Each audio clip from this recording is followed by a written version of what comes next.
Olá, bem-vindo ao Panorama. Acompanhe agora reportagens produzidas pelo seu jornal, o Telejornal da TVT. Abordagens com ponto de vista democrático e a realidade vista por movimentos sociais e segmentos da sociedade civil. A ruptura da democracia no Brasil impactou em cheio os mais pobres e os negros. A avaliação é de militantes do Movimento Negro de São Paulo, mas há pontos positivos também. Hoje você acompanha uma série de reportagens que traz um balanço de movimentos sociais sobre o ano que passou. Confira agora como o Movimento Negro avalia 2016. O Movimento Negro considera 2016 um ano de retrocessos. Ainda no processo de impeachment da presidenta Dilma Rousseff, o interino Michel Temer acabou com a Secretaria de Políticas de Promoção da Igualdade Racial. Depois, como presidente, aprovou a PEC 55, que restringe os gastos com necessidades básicas da população. De acordo com o movimento, a PEC vai atingir especialmente a população negra e pobre. Nós somos um país de quase 200 milhões de habitantes. Desse montante, nós somos 53% da população. Quando você tem políticas que são dirigidas contra os negros e os pobres, nós somos os principais visados. Então, o principal retrocesso que nós temos é nós saímos de um processo de construção, de elaboração, de perspectivas de superação do racismo no Brasil e de políticas que eram dirigidas à população negra que estão sendo desconstruídas. Os retrocessos também aconteceram em nível local. No município de São Paulo, por exemplo, a eleição do empresário João Dória é vista pelo Movimento Negro como um passo atrás. O futuro prefeito já anunciou que vai acabar com a Secretaria de Promoção da Igualdade Racial, criada na gestão de Fernando Haddad. Você acabar com uma primeira Secretaria de Igualdade Racial do município, né? É a primeira vez que o município tem um comportamento de algum olhar real para a questão racial em São Paulo, que é tão importante. Então, a secretaria ela era, na verdade, uma demanda do movimento negro, e foi a partir dessa secretaria que a gente conseguiu pensar em políticas que hoje se efetivam, mas que em 4 anos elas não criam raízes. A própria política de cotas no município, a própria política de controle à fraude de cotas, os centros de referência de combate ao racismo. A falta de representantes negros nas eleições municipais também é lembrada como ponto negativo. O racismo brasileiro é estruturante, né? Ele estrutura a sociedade e os negros não acessam espaços de poder, né? E as candidaturas, elas também são representação de espaços de poder.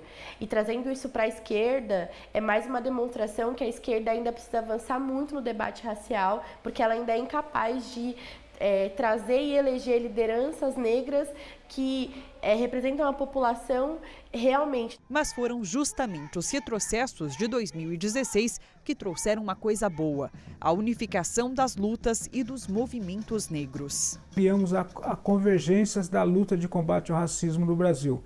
Parece pouco, mas é uma conquista, porque nós estamos unidos, nós temos uma compreensão de que temos que ter uma unidade maior entre nós para enfrentar esse momento muito adverso, não só para o movimento negro, mas para a vida da população negra.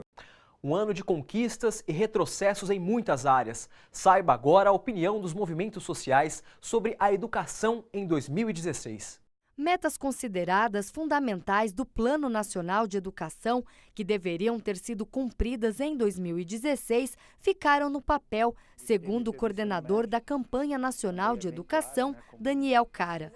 Entre elas, a universalização das matrículas do ensino infantil e a implementação do custo aluno-qualidade, um valor nacional mínimo que deverá ser investido por estudante para garantir a qualidade do ensino a cada etapa da educação básica.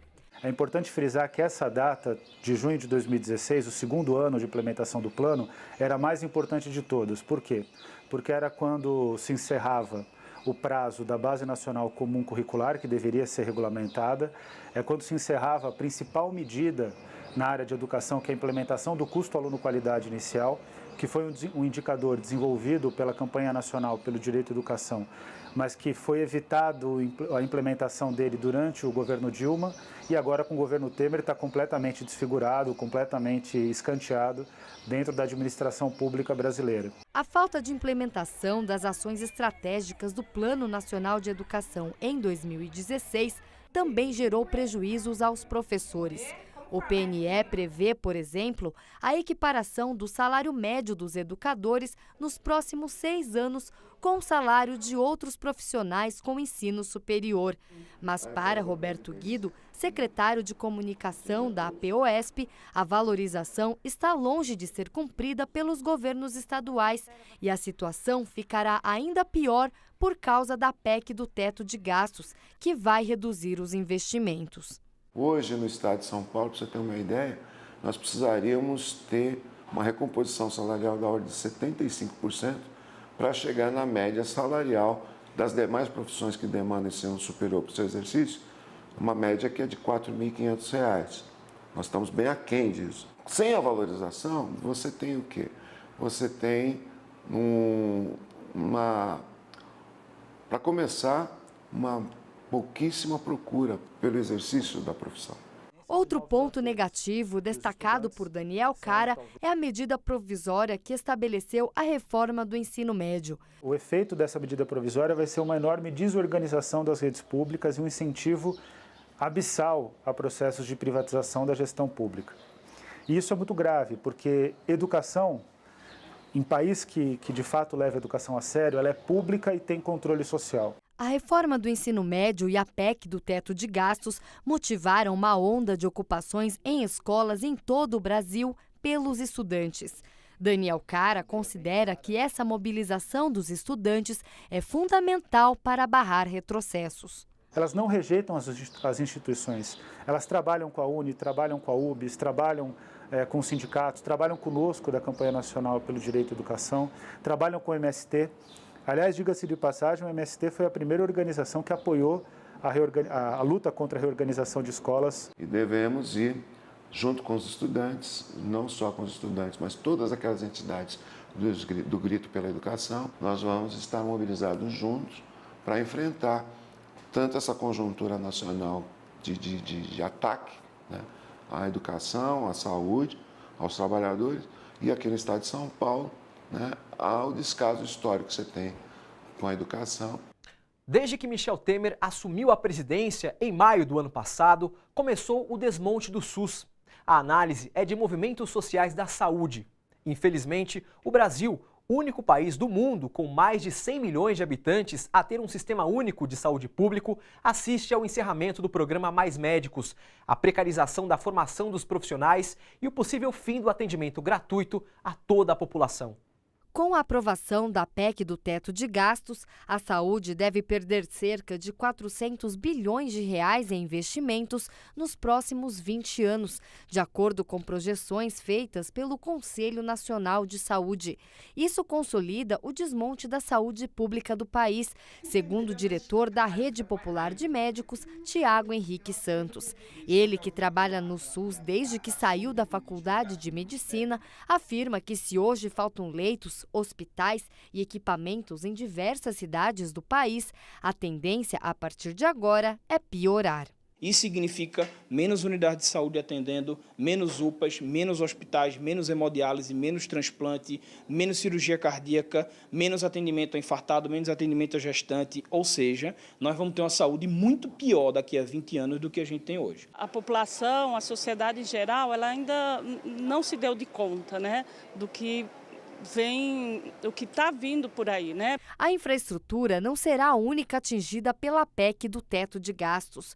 Os médicos também serão impactados pela medida. Para vocês terem uma ideia, a expansão das residências médicas, que é o padrão ouro da formação de médicos e especialistas, foi cancelada. Boa parte das bolsas que já estavam aprovadas para o próximo ano, para ampliar a formação de médicos e especialistas no Brasil, o Ministério da Educação cancelou. Com menos médicos especialistas brasileiros atuando na saúde pública, a saída seria o programa Mais Médicos, que em 3 anos levou mais de 18 mil médicos de 49 nacionalidades a 4 mil municípios brasileiros. Mas o Ministério da Saúde não deve renovar o contrato com parte dos médicos estrangeiros em 2017, principalmente os cubanos, considerados essenciais por Tiago para o atendimento das regiões mais vulneráveis do país. O cenário é desolador. É um cenário de voltar ao período de pré-2014. 2013, na verdade, né? Voltar ao cenário de pré-2013, onde essas cidades tinham médicos uma vez por semana, às vezes 2 vezes por semana no máximo, e médicos que iam lá, atendiam 4, 5 horas e iam embora quando estavam contratados 40 horas. E mesmo a cidade de São Paulo, ela acaba rebatendo que com toda a dificuldade que tem, vem ainda gente de fora. A solução para a saúde, apresentada pelo ministro da pasta, Ricardo Barros, é a criação de um plano de saúde popular, um pacote de menor preço, mas com restrições de serviços e atendimentos. Para os defensores do SUS, um plano que só vai iludir e prejudicar os mais pobres. Você vai ter plano de saúde, por exemplo, para custear apenas a atenção ambulatorial. O paciente pode ir no cardiologista pelo plano de saúde popular e ele vai achar que está sendo atendido pelo especialista, que vai estar atendendo ele rapidamente. Só que ele não vai poder ter acesso a exame, não vai poder ter acesso a um exame mais complexo, a uma outra consulta com outros especialistas, ou até cirurgia, se for necessário. A gente tem que ficar muito atento, né, e saber que a quem que eles vão atrás. É essa população que é bastante sofrida e bastante carente. Porque quando você começa a dizer, né, você paga um valor, né, irrisório, né, na cabeça deles, e as pessoas vão achar que vai ter tratamento, e não vão ter. E aí, na hora que chega lá, que não consegue ter esse atendimento, para onde ele vai? Ele vai para o Sistema Único de Saúde.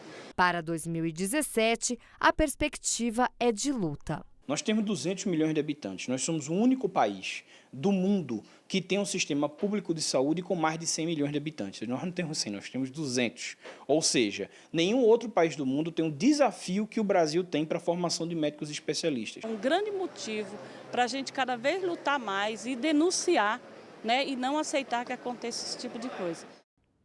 Veja no próximo bloco a expectativa da população para 2017 e movimentos sociais falam sobre a habitação em 2016. A gente já volta.